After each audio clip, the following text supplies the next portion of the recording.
ఇంకేమని రాసిండు, పెద్దసారు చిన్నసారుకు వ్యతిరేకంగా మీడియాలో కథనాలు వస్తే తెలంగాణ అస్తిత్వం ఎందుకు ఎలా ప్రమాదంలో పడుతుందో వారికే తెలియాలి. చిన్నసారు తప్పులను ఎత్తి చూపితే తెలంగాణ సమాజానికి కలిగే నష్టం ఏమిటో జగదీష్ రెడ్డి వారే చెప్పాలి. అయ్యా ఇక్కడ చిన్నసారు పెద్దసారు కాదు మ్యాటర్.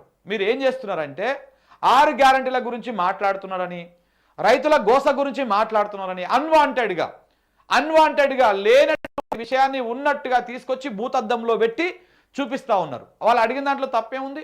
ఫోన్ ట్యాపింగ్ మీద ఈ ఆంధ్రజ్యోతి కానీ లేకపోతే మిగతా ఛానళ్ళు కానీ ఈ స్లాటర్ హౌజులు అన్నీ కూడా ఏమని వార్తలు రాసినాయి, ఏదో వీళ్ళే ఫోన్ రికార్డింగ్లను వీళ్ళు కూడా విన్నట్టు, కేసీఆర్ ఇంటుంటే వీళ్ళు కూడా పక్కనే ఉండి ఆ లౌడ్ స్పీకర్ పెడితే విన్నట్టు, వీళ్ళేదో బాత్రూంలో ఉండి రికార్డులు చేసుకున్నట్టు, ఎవరెవరి సంసారాలను కుంపట్లు పెడుతుంటే వీళ్ళే చూసినట్టు,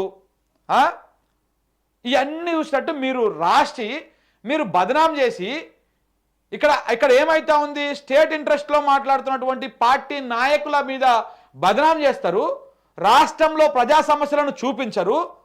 దీనివల్ల రాష్ట్రానికి ఇబ్బంది అయినట్ట కానట్ట? ఇవాళ నువ్వు రాష్ట్ర ప్రతి రాతకు నేను అర్థం చెప్తా ఉన్నా. పెద్దసారు చిన్నసారుకు వ్యతిరేకంగా మీడియాలో కథనాలు వస్తే ఎవరికి వ్యతిరేకంగానో ఎవరికి అనుకూలంగానో వార్తలు రావద్దు. రాధాకృష్ణ గారు, నువ్వు ఎట్ట జర్నలిస్ట్ అయినవో నాకు తెలియదు, కానీ ఎవరికి వ్యతిరేకంగా ఎవరికి అనుకూలంగా కాదు రావాల్సింది వార్తలు. ప్రజలకు అనుకూలంగా ప్రజల పక్షాన రావాలి వార్తలు. మీ లెక్క ఒక ఎజెండా పెట్టుకొని పర్టికులర్గా ఇదే పని మీద రాసేటువంటి రాతలకు అవి రాతలు కావు, అవి రోతలు అవుతాయి. ఇప్పుడు నేను చెప్పిన కదా, ప్రజా సమస్యలు చర్చకు లేవు. మొన్న గంతమంది నిరుద్యోగులు ఆందోళన చేసిరు, నీ పత్రికల్లో రాయకపోతివి. అదే రేవంత్ రెడ్డి సాయంత్రం మాట్లాడంగానే పెద్దగా రాస్తేవి 100 సీట్లు పక్కా అని చెప్పేసి. మరి వాళ్ళు ఆందోళన చేసింది కూడా రాయాలి కదా. మరి పక్కనో చిన్నగానో పెద్దగానో రేవంత్ రెడ్డి అంటే ఆయన ముఖ్యమంత్రి కాబట్టి పెద్దగా రాస్తావు ఆయనది. పోనీ నిరుద్యోగులు ఆందోళన చేసిరు, సెక్రటరియట్ ముట్టడికి పిలుపునిచ్చిరు, వాళ్ళని ముందస్తు అరెస్టులు చేసిరు, అమ్మాయిలను చూడకుండా కూడా వాళ్ళ ఇళ్లకు జొరవాడి పోలీసులు గుంజుకొచ్చిర్రు, పోలీస్ స్టేషన్లో పెట్టిర్రు, పొద్దున్న నుంచి సాయంత్రం దాకా కూసోబెట్టిర్రు. గోసవాడరు అని చెప్పేసి ఒక ముక్క ఎందుకో రాయకపోతే నీ ఛానల్లో నీ పేపర్లో. ఇక్కడ ప్రజా సమస్యలు పక్కకు పోయినట్టు కాదా? దీని ద్వారా తెలంగాణ అస్తిత్వం మీద దెబ్బ పడుతున్నట్టు కాదా? తెలంగాణలో ఎవడు ప్రశ్నించకూడదని చెప్పినట్టు కాదా? వాస్తవాలు కావా ఇవన్నీ? దానికి జగదీష్ రెడ్డి గారే చెప్పాల్సి బరాబర్. జగదీష్ రెడ్డి కాకపోతే ఇంకొక రెడ్డి మాట్లాడతాడు, ఇంకొక నాయకుడు మాట్లాడతాడు, ఇంకొక గౌడు మాట్లాడతాడు, ఇంకొక బీసీ ఇంకొకరు మాట్లాడతారు. ఇలా ఒకరు మాట్లాడుతూ టార్గెట్ చేసి ఆయన మీద నువ్వు కొత్త పలుకు రాసుకొని చెత్త పలుకులో పెట్టుకుంటే ఎవడు భయపడుతూ లేడు.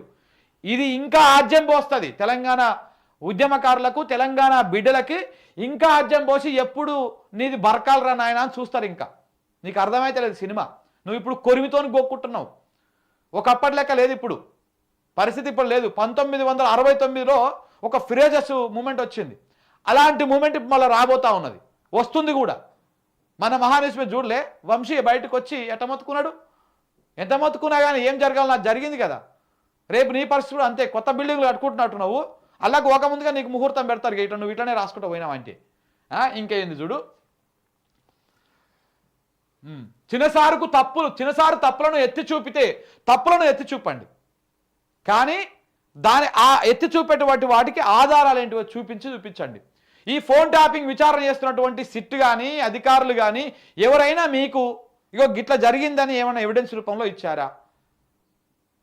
ఏమీ లేకుండా మన మీడియా చేతిలో ఉంది కదా అని ఇష్టం వచ్చినట్టు రాతలు రాసుకుంటూ పోతే మరి మిగతా వాళ్ళు కూడా రాయొచ్చు కదా. అట్లా రాస్తే ఏం కదా. ఇప్పుడు మీరు రాసినటువంటి రోత రాతలే మీ మీదనో, మీరు అనుకూలంగా ఉన్నటువంటి ఛానళ్ళ మీదనో, పత్రికల మీదనో, లేదా ఏమంటారు పార్టీల మీదనో రాస్తే ఎట్లా ఉంటుంది? తెల్లారంగానే మళ్ళీ మీరు బట్టలు చెప్పుకోరు. ఇదొక పెద్ద మాఫియా.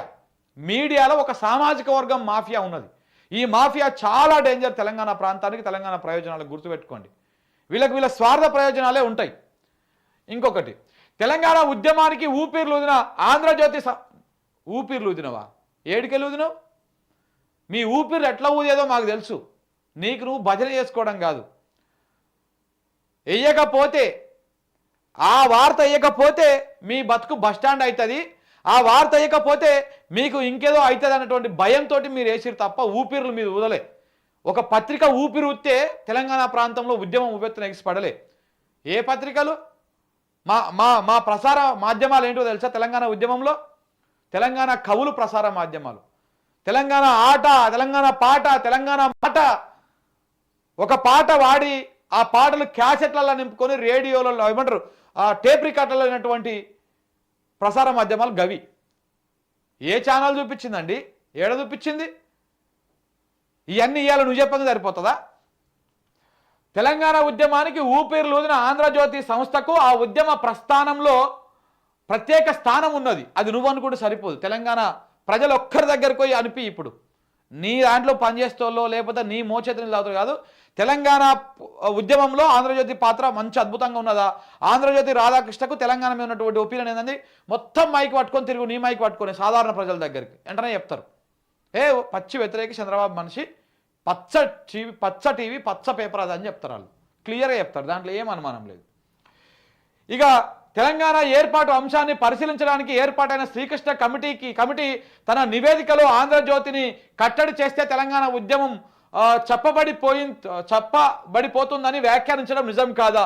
రాజకీయ పార్టీలైనా మీడియా అయినా ప్రజల మనోభావాలకు అనుగుణంగానే వ్యవహరించాలి, లేని పక్షంలో వాటికి మనుగడ ఉండదు.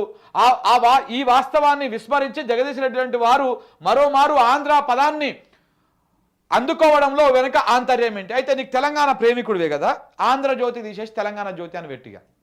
నువ్వు తెలంగాణలోనే ఉంటున్నావు, తెలంగాణ ఫలాలనే అనుభవిస్తూ ఉన్నావు. ఏ పార్టీ అన్నా కానీ, ఏ ప్రభుత్వం అన్నా కానీ ఆంధ్రాను తీసేసి తెలంగాణ జ్యోతి అని పెట్టు.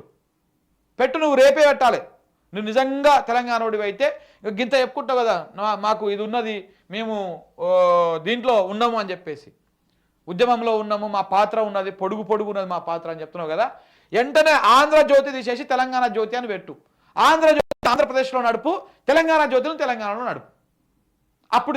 అప్పుడు మాట్లాడదాం ఏమైనా ఉంటే.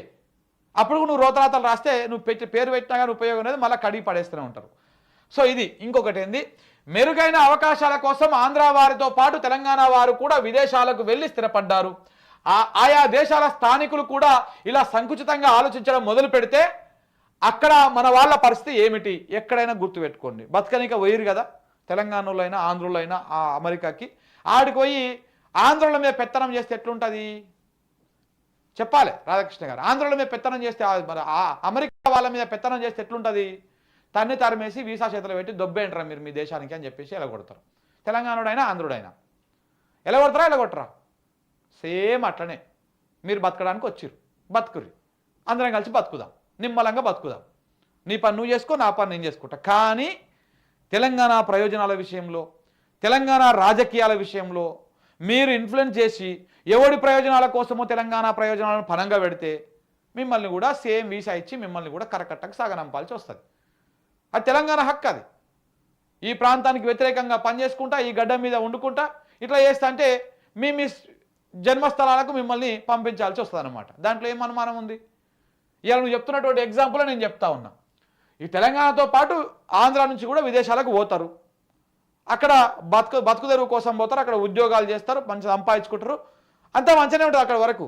కానీ అక్కడ పోయి ఆ అమెరికా వాని మీదనే పెత్తనం చేస్తా, నాదే నేను చెప్పినట్టు నువ్వు వినాలే అనేటువంటి విధంగా పెత్తనం చేస్తే ఏం చేస్తారు? తోక కట్ చేసి వీసా చేతులు పెట్టి పంపించేస్తారు. సేమ్ అదే ఇక్కడ కూడా జరుగుతుంది అని చెప్పి వాళ్ళు చెప్తా ఉన్నారు. మీరు ఉండండి, మీ తరికలో మీరు నడుపుకోండి. మీ 10 సంవత్సరాలల్లో ఒకవేళ బీఆర్ఎస్ పార్టీ గదే చేయాలనుకుంటే ఈ 10 సంవత్సరాలలో ఎప్పుడైనా చేసిర్రా? మరి అట్లా ఎప్పుడైనా వెళ్ళగొట్టిర్రా? మిమ్మల్ని వెళ్ళిపోమని చెప్పిర్రా?